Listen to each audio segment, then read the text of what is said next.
دیروز همونطور که فیلم برداری کردن از عمل جراحیش به صدای زایه همانژیوم و ونوس اکتازیای خیلی شدیدی که به ایشون داشت و اون عکس‌ها و فیلمی که قبل از عمل داشتیم شرایط خیلی ناگوار بود، هم از زیبایی، هم از نظر خوردن، هم از نظر تنفس.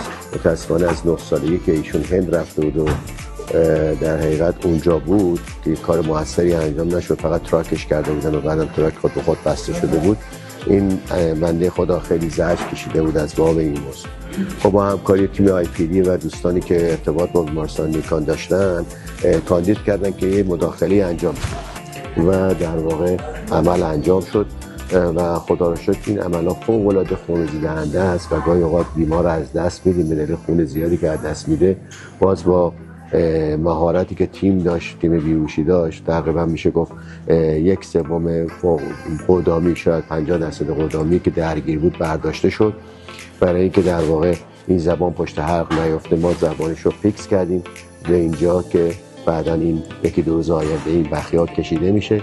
خدا رو شکر از اون چیزی که در واقع فکر میکردیم که نیاز به تراک داشته باشه، با کمک حالا همه بچهای تیم بیهوشی و در واقع خود دکتر روزرخ این کار انجام شد. با فیبر اپتیک تقریبا به صورت سمی اویک بیمار انتوبه شد، نیمه بیدار بودن در واقع ایشون و چون از راه دهان هیچ دسترسی وجود نداشت، از راه بینی در واقع با کمک برونکوسکوپ فیبر اپتیک یه دوره در واقع تنفسی برایشون گذاشته شد. يقول هسه مرتاحه بالتنفس بلاقي الجهاز. بسیار.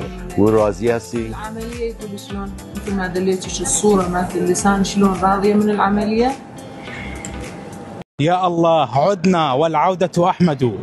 عدنا من طهران محملين ببشائر الخير، وها نحن الآن في مطار بغداد الدولي. خضعت سرور لسلسلة من العمليات، يجري لها عملية فوق الكبرى، عملية رفع أورام الهيمونوجيما من مقدمة اللسان مع المحافظة على عضلة اللسان وسلامتها، ثم خضعت لجلسات الحقن الاستيريودي، ونحن الآن وصلنا إلى مطار بغداد الدولي بسلام. وبعد 3 أشهر من تاريخ الآن سنعود مرة أخرى إلى طهران من أجل المعاينة والكشف الطبي، ونستمع للخطة العلاجية ولقرار الأطباء. شكرا لله ثم شكرا لكم جميعا.